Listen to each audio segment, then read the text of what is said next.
Hello friends, आप सभी का स्वागत है आज के इस क्लास में। तो आज की ये क्लास रहने वाली है यूपी टेट में सीडीपी की, जो कि टॉप 30 क्वेश्चंस मैं लेकर आया हूं आपके लिए। आपको पता है कि अगले कुछ दिनों बाद यानी कि 2, 3 और 4 जुलाई को आपका यूपी टेट का पेपर होने वाला है। तो फ्रेंड्स चलिए शुरू करते हैं। टॉप 30 क्वेश्चंस जो कि मोस्ट रिपीटेड और मोस्ट इम्पॉर्टेंट क्वेश्चंस होने वाले हैं। ये क्लास बहुत दिनों बाद इस चैनल पे अपलोड हो रही है, बट अब लगातार अपलोड होगी क्लास। ठीक है फ्रेंड्स, तो अभी सीटेट का भी एग्ज़ाम आपका आने वाला है, तो उसके लिए हमारे चैनल को सब्सक्राइब कर दीजिए, बेल नोटिफिकेशन को ऑन कर दीजिए। तो चलिए चलते हैं हम अपने पहले क्वेश्चंस की तरफ। पहला क्वेश्चन है, बाल विकास का अर्थ क्या है? चाइल्ड डेवलपमेंट का अर्थ क्या है? तो क्या केवल शारीरिक वृद्धि, या फिर केवल मानसिक वृद्धि, या जन्म से मृत्यु तक होने वाले परिवर्तन, या फिर सामाजिक विकास? तो देखिए, पहले क्वेश्चन का जो आंसर है वो आपका ऑप्शन नंबर सी होगा बेशक, क्योंकि जो बाल विकास होता है वो जन्म से लेकर के मृत्यु तक होने वाले परिवर्तन को हम बाल विकास यानी कि चाइल्ड डेवलपमेंट कहते हैं। ठीक है, चाइल्ड डेवलपमेंट कोई एक ऐसा प्रोसेस नहीं है जिसको हम कुछ एक समय के लिए बस करें। ये हम बर्थ से लेकर के डेथ तक है। चलिए, हमारा क्वेश्चन नंबर 2 है कि विकास का सिद्धांत सिर से पैर की ओर क्या कहलाता है? जो एक विकास का सिद्धांत है जिसमें कि सिर से पैर की ओर डेवलपमेंट होती है, उसको हम क्या कहते हैं? तो देखिए, जब सिर से पैर की ओर बात आए तो हम इसको सेफेलोकॉर्डिकल कहते हैं। क्या कहते हैं? सेफेलोकॉर्डिकल। हिंदी में इसको सिरोन पदोन्मुखी कहते हैं। क्या कहते हैं? सिरोन पदोन्मुखी। इसका मैं एक आपको ट्रिक बता दे रहा हूँ कि देखिए, सिर से पैर की ओर, जब सिर की बात आए तो सी फॉर सेफेलोकॉर्डिकल। ठीक है, अगर केंद्र से बाहर की ओर, सेंटर से बाहर की ओर की बात आए कि विकास जो है सेंटर की बाहर की ओर कब होता है, तो उसमें हम प्रोक्सिमो डिजिटल करते हैं। बट इस क्वेश्चन का जो करेक्ट आंसर है वो ऑप्शन नंबर बी होगा। ठीक है फ्रेंड्स, चलिए क्वेश्चन नंबर 3। क्वेश्चन नंबर 3 है, विकास का सिद्धांत केंद्र से बाहरी भाग की ओर क्या कहलाता है? अभी जस्ट हमने क्वेश्चन नंबर 2 में इसको डिस्कस किया कि जब केंद्र से बाहर की ओर की हम बात करते हैं तो हम प्रोक्सिमो डिजिटल के साथ जाते हैं। ठीक है, सेफेलोकॉर्डिकल यानी सिर से पैर की तरफ। चलिए क्वेश्चन नंबर 4। तो क्वेश्चन नंबर 4 कहता है, बुद्धि परीक्षण यानी आईक्यू टेस्ट का सर्वप्रथम निर्माण किसने दिया? यानी आपसे क्वेश्चन में पूछा है फादर ऑफ आईक्यू। ठीक है, फादर ऑफ आईक्यू हम किसको कहते हैं? तो टर्मन को कहते हैं, बिनेट को कहते हैं, पियाजे को कहते हैं, या फिर स्किनर को कहते हैं। तो देखिए, जब हम आईक्यू की बात करें तो ये आईक्यू जो है बिनेट ने दिया था, ये आप सभी को पता है। ठीक है, ये हो गया आपका क्वेश्चन नंबर 4। चलिए क्वेश्चन नंबर 5 की जब हम बात करें तो आईक्यू ज्ञात करने का सूत्र यानी कि फॉर्मूला क्या रहने वाला है? तो आईक्यू का फॉर्मूला अगर हम देखें तो हमें जो है ऑप्शन नंबर बी के साथ जाना होगा, जो कि ऑप्शन नंबर बी है MA/CA। यहाँ MA का मतलब क्या है? Mental age. ठीक है, mental age by chronological age. ठीक है, mental age by chronological age into 100। अब ये मेंटल एज क्या है? तो मेंटल एज हमारी माइंड की एज है, और क्रॉनिकल एज क्या है? जो हमारी एक्चुअल फिजिकल एज है। जैसे कोई बच्चा अगर 15 साल का है, ठीक है, तो उसकी क्रॉनिकल एज क्या हो जाएगी? 15 हो जाएगी। और अगर वो बच्चा क्लास अपने से 2 साल ऊपर के बच्चे का प्रॉब्लम सॉल्व कर लेता है तो उसकी मेंटल एज है जो है वो 17 हो जाएगी, और इसको हम 100 से मल्टीप्लाई कर देंगे। ठीक है, तो ये हो जाएगा हमारा आईक्यू का फॉर्मूला। ठीक है, तो क्वेश्चन नंबर 5 के बाद हम चलते हैं क्वेश्चन नंबर 6 की तरफ। क्वेश्चन नंबर 6 क्या कहता है? पियाजे के अनुसार संज्ञानात्मक विकास की कितनी अवस्थाएं हैं? तो देखिए, जब हम पियाजे की बात करते हैं तो पियाजे के अनुसार संज्ञानात्मक विकास यानी कोऑग्निटिव डेवलपमेंट की 4 अवस्थाएं हैं। कितनी अवस्थाएं हैं? तो 4 अवस्थाएं हैं। चलिए क्वेश्चन नंबर 7। क्वेश्चन नंबर 7 कहता है, वस्तु स्थायित्व यानी ऑब्जेक्ट परमानेंस किस अवस्था में विकसित होता है? तो देखिए, ऑब्जेक्ट परमानेंस क्या होता है? तो ऑब्जेक्ट परमानेंस एक ऐसा जो है स्टेज है जिसमें जो बच्चा होता है वो किसी भी चीज़ की एक परमानेंट जो है इमेजिनरी विजुअल्स अपने माइंड में क्रिएट कर लेता है। तो क्वेश्चन में हमसे पूछा है कि ये किस अवस्था में विकसित होता है? तो क्वेश्चन नंबर 7 का जो करेक्ट आंसर होगा वो होगा सेंसरी मोटर, यानी जब बच्चा अपने सेंसरी मोटर स्टेज में होता है तभी वो ऑब्जेक्ट परमानेंस विकसित कर लेता है। चलिए क्वेश्चन नंबर 8 कहता है कि पियाजे के अनुसार संरक्षण यानी कंजर्वेशन की अवधारणा किस अवस्था में विकसित होती है। तो कंजर्वेशन की अवधारणा जो है वो किस अवस्था में विकसित होती है, तो इसको हम जो है सेंसरी मोटर या प्री ऑपरेशनल या कंक्रीट ऑपरेशनल या फॉर्मल। देखिए कंजर्वेशन जो है वो डायरेक्ट कंक्रीट ऑपरेशनल से रिलेटेड है, तो इसका जो है करेक्ट आंसर हो जाएगा ऑप्शन नंबर सी। ठीक है। अमूर्त चिंतन यानी अब्स्ट्रैक्ट थिंकिंग किस अवस्था में, अब अब्स्ट्रैक्ट थिंकिंग किस अवस्था में जो है विकसित होती है, तो क्वेश्चन नंबर 9 का जो पहला ऑप्शन है, क्या सेंसरी मोटर में होती है, क्या प्री ऑपरेशनल में होती है, क्या कंक्रीट ऑपरेशनल में, या फिर फॉर्मल ऑपरेशन में। देखिए जब हम अब्स्ट्रैक्ट थिंकिंग की बात करते हैं, अमूर्त चिंतन, तो अमूर्त चिंतन जो है हमें फॉर्मल ऑपरेशनल में देखने को मिल जाता है। ठीक है। क्वेश्चन नंबर 10 में चलते हैं। क्वेश्चन नंबर 10 कहता है वाइगोत्स्की का प्रमुख सिद्धांत क्या है। देखिए सी टेट हो चाहे यूपी टेट हो, कुछ ऐसे मनोवैज्ञानिक हैं जिनका बहुत ही ज़्यादा रिपीटेड क्वेश्चन आता है, जैसे वाइगोत्स्की हो गए, पियाजे हो गए, ठीक है, कोहलबर्ग हो गए। तो क्वेश्चन नंबर 10 कहता है कि वाइगोत्स्की का प्रमुख सिद्धांत क्या है, क्या क्लासिकल कंडीशनिंग है, क्या सोशल कंस्ट्रक्टिविज्म है, क्या ऑपरेंट कंडीशनिंग है, या फिर इनसाइट लर्निंग है। तो वाइगोत्स्की का प्रमुख सिद्धांत जो है हम सबको पता है कि कौन सा है, तो क्वेश्चन नंबर 10 का आंसर जो है सॉरी बी हो जाएगा। क्वेश्चन नंबर 10 का आंसर जो है बी हो जाएगा एक करेक्ट आंसर, यानी कि सोशल कंस्ट्रक्टिविज्म जो है वाइगोत्स्की का प्रमुख सिद्धांत है। चलिए क्वेश्चन नंबर 11 बहुत इजी क्वेश्चन है। क्वेश्चन नंबर 11 कहता है कि ZPD का पूरा नाम क्या है, क्या जोन ऑफ प्रैक्टिकल डेवलपमेंट, क्या जोन ऑफ प्रॉक्सिमल डेवलपमेंट, क्या जोन ऑफ पर्सनल डेवलपमेंट, या फिर साइकोलॉजिकल डेवलपमेंट। तो देखिए जब हम ZPD की बात करते हैं तो हमें पता है जोन ऑफ प्रॉक्सिमल डेवलपमेंट इसका पूरा नाम है, इसका फुल फॉर्म है।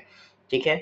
चलिए क्वेश्चन नंबर 12 कहता है कि स्कैफोल्डिंग की अवधारणा किसने दी। स्कैफोल्डिंग को हम क्या कहते हैं, जो नॉलेजेबल देन अदर होता है, वो किसी की हेल्प करता है, उसको हम इसको स्कैफोल्डिंग कहते हैं। इसको हिंदी में पाड़ भी कहते हैं। क्या कहते हैं, पाड़ भी कहते हैं। तो स्कैफोल्डिंग जो है उसकी अवधारणा किसने दी, तो उसकी अवधारणा ब्रूनर ने दी। ठीक है। चलिए क्वेश्चन नंबर 13 की तरफ हम चलते हैं। तो सीखने का प्रयत्न एवं भूल यानी कि ट्रायल एंड एरर की जो थ्योरी है वो किसने दी। ट्रायल एंड एरर की थ्योरी क्या पावलोव ने दी, क्या स्किनर ने दी, क्या थॉर्नडाइक, या फिर कोहलर। तो देखिए पावलोव तो है नहीं, आपको भी पता है।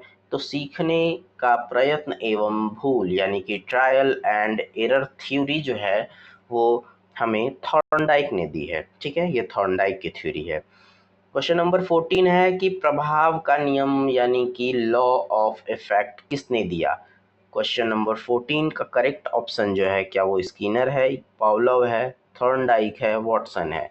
बताइए करेक्ट आंसर। देखिए इसका करेक्ट आंसर जो है 14 का वो ऑप्शन नंबर सी यानी कि थॉर्नडाइक रहने वाला है। ठीक है, यानी कि लॉ ऑफ इफेक्ट जो है वो थॉर्नडाइक ने दिया था। ठीक है फ्रेंड्स, देखिए आप जो है अपनी कॉपी पे एक इसका आंसर भी लिखते जाएंगे, जिससे कि आपका जो है ये पता चलेगा कि आपके 30 में से कितने मार्क्स आए हैं। ठीक है फ्रेंड्स, तो चलिए हम चलते हैं अपने 15वें क्वेश्चन की ओर। तो 15वां यानी 15th क्वेश्चन हमारा कहता है कि क्लासिकल कंडीशनिंग के प्रतिपादक कौन है।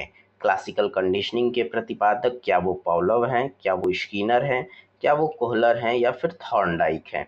तो देखिए क्लासिकल कंडीशनिंग जो थ्योरी है वो आपको पावलोव ने दी है। इसी क्लासिकल कंडीशनिंग थ्योरी में जो है पावलोव ने डॉग के ऊपर जो है एक्सपेरिमेंट किया है। तो पावलोव जो है किसके लिए जाने जाते हैं, तो क्लासिकल कंडीशनिंग यानी डॉग वाली थ्योरी के लिए। ठीक है। अगर आपको ये थ्योरी डिटेल में पढ़नी होगी तो भी आप हम मुझे कमेंट में ये बताइएगा कि आपको कौन सी थ्योरी डिटेल में पढ़नी है, मैं फिर उस थ्योरी को आपको एक्सप्लेन कर दूंगा। ठीक है। चलिए क्वेश्चन नंबर 16 है ऑपरेंट कंडीशनिंग का सिद्धांत किसने दिया है। ऑपरेंट कंडीशनिंग का सिद्धांत क्या पावलोव ने दिया, स्किनर ने दिया, ब्रूनर ने दिया या फिर पियाजे ने दिया। तो देखिए ऑपरेंट कंडीशनिंग की जब हम बात करते हैं तो हमें सीधे सीधे पता है कि हमारा जो है स्किनर जो है ऑपरेंट कंडीशनिंग का थ्योरी दिए थे। ठीक है, नेक्स्ट क्वेश्चन नंबर 17 है इनसाइट लर्निंग थ्योरी किसने दी। इनसाइट लर्निंग थ्योरी क्या कोहलर ने दी, स्किनर ने दी, थॉर्नडाइक ने दी या फिर वॉटसन ने दी। तो इनसाइट लर्निंग थ्योरी की जब हम बात करते हैं तो हम कोहलर पर जाएंगे।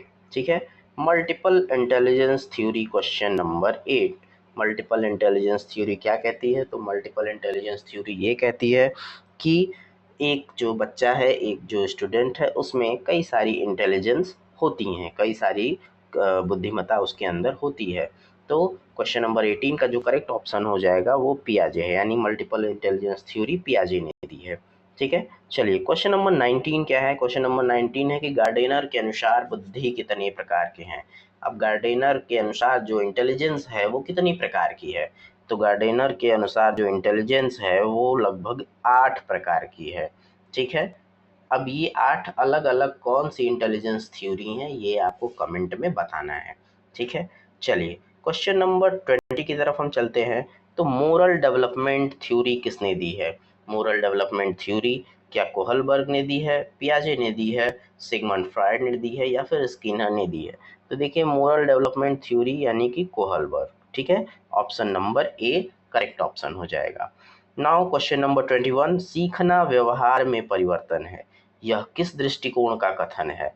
तो क्या ये जो है इसका ऑप्शन नहीं दिया हुआ है, इसका मैं आपको डायरेक्ट आंसर बताता हूँ।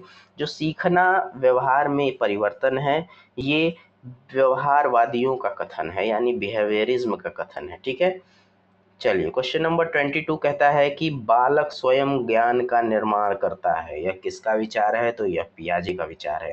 पियाजे क्या कहते हैं, पियाजे कहते हैं कि जो बालक होता है, जो स्टूडेंट होता है, वो खुद से, वो सेल्फ से ही अपने ज्ञान का निर्माण करता है, उसे किसी की जरूरत नहीं पड़ती है।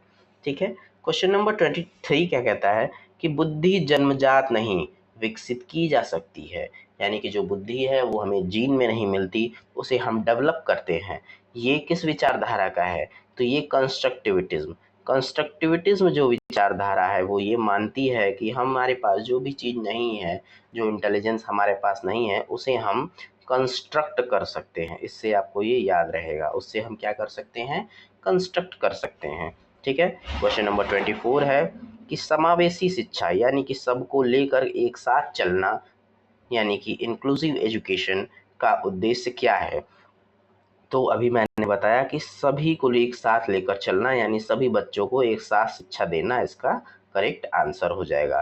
क्वेश्चन नंबर 25 है डिसलेक्सिया किससे संबंधित है। डिसलेक्सिया किससे संबंधित है, तो डिसलेक्सिया पढ़ने में कठिनाई से संबंधित है। नेक्स्ट क्वेश्चन है 26 की डिसग्राफिया। तो देखिए डिसग्राफिया में जी आता है, ग्राफ में जी आता है, इट मीन्स कि हम जब हम बनाने का काम करते हैं तो हमें जो है ग्राफ बनाना पड़ता है, यानी कि जी मीन्स लिखने का, यानी राइटिंग का। तो डिसग्राफिया लिखने में कठिनाई को हम कहते हैं। ठीक है, डिसकैलकुलिया किससे संबंधित है, तो देखिए डिसकैलकुलिया में क्या आता है, कैलकुलिया, कैलकु यानी कि कैलकुलेट हम करते हैं। तो कैलकुलेट हम किस में करते हैं, मैथ्स में करते हैं। ठीक है, तो कैलकुलेट जब हम मैथ्स में करते हैं तो यानी कि गणित सीखने में, यानी मैथ्स के प्रॉब्लम सॉल्व करने में जब कठिनाई आए तो उस डिसऑर्डर को हम क्या कहते हैं, डिसकैलकुलिया कहते हैं। क्वेश्चन नंबर 28 है एडीएसडी का पूरा नाम क्या है, ये कौन सा डिसऑर्डर है, तो ये attention deficit hyper activity disorder है। कौन सा है, attention deficit hyper activity disorder. ठीक है, क्वेश्चन नंबर 29 है कि प्रतिभाशाली बालक यानी कि जो गिफ्टेड चाइल्ड होता है उसका आईक्यू कितना होता है। तो जो गिफ्टेड चाइल्ड होते हैं वो 130 या उससे अधिक की जब आईक्यू होती है तो उनको हम गिफ्टेड यानी कि ओवर ब्रिलियंट में मानते हैं। ठीक है, चलिए लास्ट क्वेश्चन है बट नॉट लिस्ट, क्वेश्चन है कि सीखने का स्थानांतरण यानी ट्रांसफर ऑफ लर्निंग क्या है। तो ट्रांसफर ऑफ लर्निंग है कि जब हम किसी एक सिचुएशन में कोई चीज़ सीखते हैं और उस नॉलेज का जब हम दूसरी जगह दूसरी सिचुएशन में यूज़ करते हैं तो इसे हम ट्रांसफ़र ऑफ लर्निंग कहते हैं। फॉर एग्जांपल कि अभी आप क्लास से ये जो है कॉन्सेप्ट पढ़ रहे हो, अभी आप घर में बैठ के ये पढ़ रहे हो, अब इस कॉन्सेप्ट का यूज़ आप कहाँ करोगे, तो एग्ज़ाम में करोगे, अलग माहौल में करोगे, तो इसी को हम कहेंगे ट्रांसफ़र ऑफ लर्निंग। ठीक है फ्रेंड्स, तो ये रहे आपके टॉप 30 क्वेश्चंस जो कि आपके सीडीपी के थे और जो मोस्ट रिपीटेटिव क्वेश्चन थे। ठीक है, नाउ नेक्स्ट जो वीडियो होने वाली है वो आपके सीडीपी के प्रीवियस ईयर के जो टॉप क्वेश्चंस हैं, जो टॉप मनोवैज्ञानिक हैं, उनकी क्वेश्चंस जो है आपके होने वाले हैं। तो हमारे साथ बने रहिए, हमारे चैनल को लाइक करिए, हमारी वीडियो को इस लाइक करिए। ठीक है, चैनल को जो है सब्सक्राइब करिए और कमेंट में अपने जो भी क्वेश्चन हो उनको करिए, उनको जो है लिखिए, जिससे कि हम आपके लिए आपके हिसाब से क्लास लेकर के आएंगे। आने वाले टाइम में हमारे चैनल पे बहुत सारे अपडेट आने वाले हैं टीचिंग एग्ज़ाम को लेके, तो हमें फॉलो करना ना भूलें। चलिए फिर मिलते हैं अगले वीडियो में, तब तक के लिए जय हिंद, जय भारत।